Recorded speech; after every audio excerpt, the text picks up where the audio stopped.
Hi again. Notes receivable are formal credit arrangements between a creditor, who is the lender, and the debtor, who is the borrower. Notes receivable can be classified as either current or non-current, depending on the expected collection date. If the collection date is less than 1 year, classify it as a short-term note receivable. If it's more than 1 year, classify it as a long-term note receivable.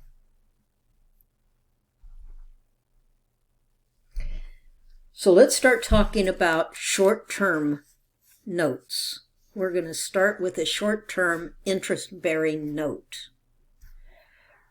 Remember that an interest-bearing note, the payment is going to include not only principal, but interest as well.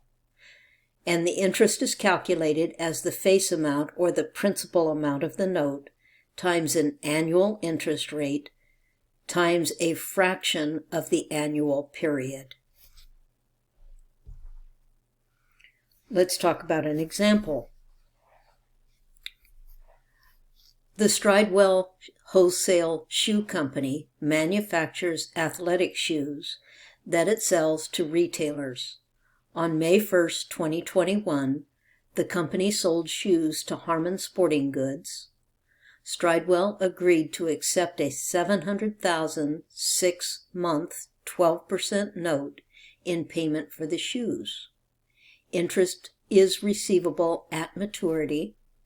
Assume that an interest rate of 12% is appropriate for this type of note. On the date of sale, we're going to debit notes receivable and credit sales revenue $700,000.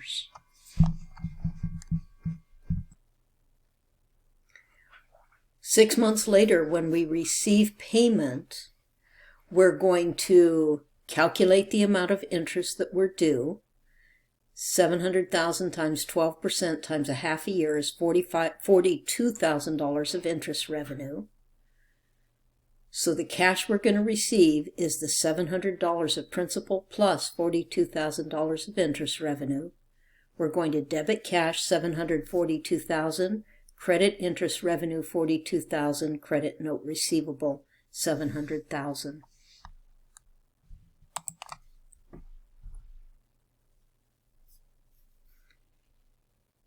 But what would happen if the sale occurred on August 1st?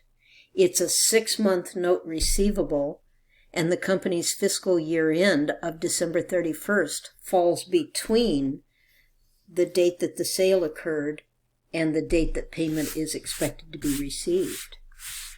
That means that at December 31st, we're going to have to accrue the interest that we have earned. August, September, October, November, December, 5 months of interest have been earned.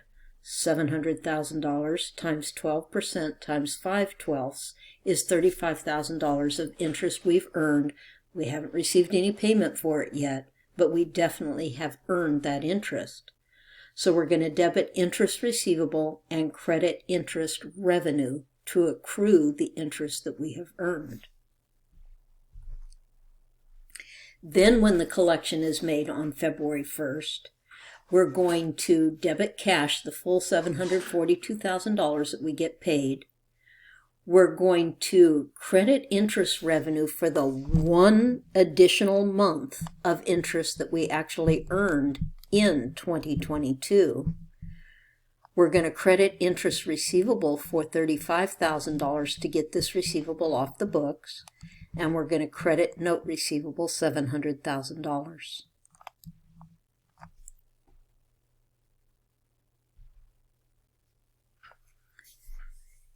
Sometimes a note is in the form of a non-interest-bearing note. But that name is a misnomer.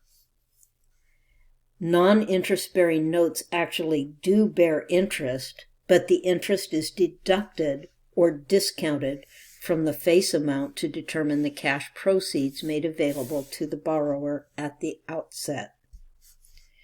The discount on the note receivable represents the future interest revenue that will be recognized over time. It is a contra asset account and attaches itself to the note receivable account. Let's go back and revisit that same example, but make it a non-interest-bearing note instead. Stridewell Wholesale Shoe Company sold shoes to Harmon Sporting Goods on May 1st, 2021, accepting a 6-month $700,000 non-interest-bearing note in exchange for delivering goods that have a cash sales price value of $658,000. In this case, we're going to debit the note receivable for the face amount of $700,000. We're going to credit a contra asset account, discount on notes receivable for $42,000. That's the $700,000 times 12% times a half a year. And we're going to credit sales revenue for $658,000. Then when we get paid on November 1st, 2021, 6 months later, you need 2 journal entries. The first one to convert that discount on note receivable into the interest that we have actually earned by debiting the discount on note receivable, that gets this credit balance completely off the books, and crediting interest revenue, that's the 6 months of interest that we actually did earn at this point, and then debit cash $700,000 and credit note receivable $700,000. So what is the effective interest rate on this example?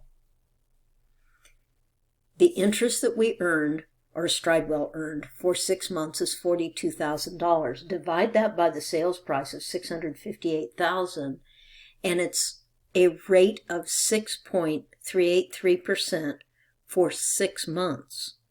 Then annualize that rate, multiply it times 2, because there are 2 6-month periods within a year, and that gives you an effective interest rate of 12.766%. Same example, it's a non-interest-bearing note, but the sale is made on August 1st, and Stridewell has a December 31st year end 5 months later. We're not going to get paid until February. So we have to accrue 5 months of interest earned at December 31st, 2021. We're going to debit discount on note receivable $35,000 and credit interest revenue $35,000. Then when we get paid on February 1st, we need to clear out that 1 month of interest revenue, $700,000 times 12% times 1/12, and turn that into interest revenue, that 1 month of interest revenue we earned in 2022.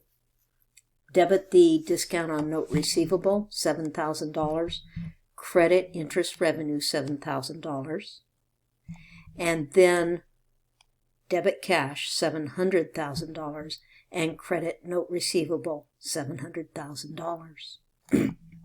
So the 2 debits to the discount on notes receivable total the $42,000 amount that we had originally credited the account. So this account balance has zeroed out.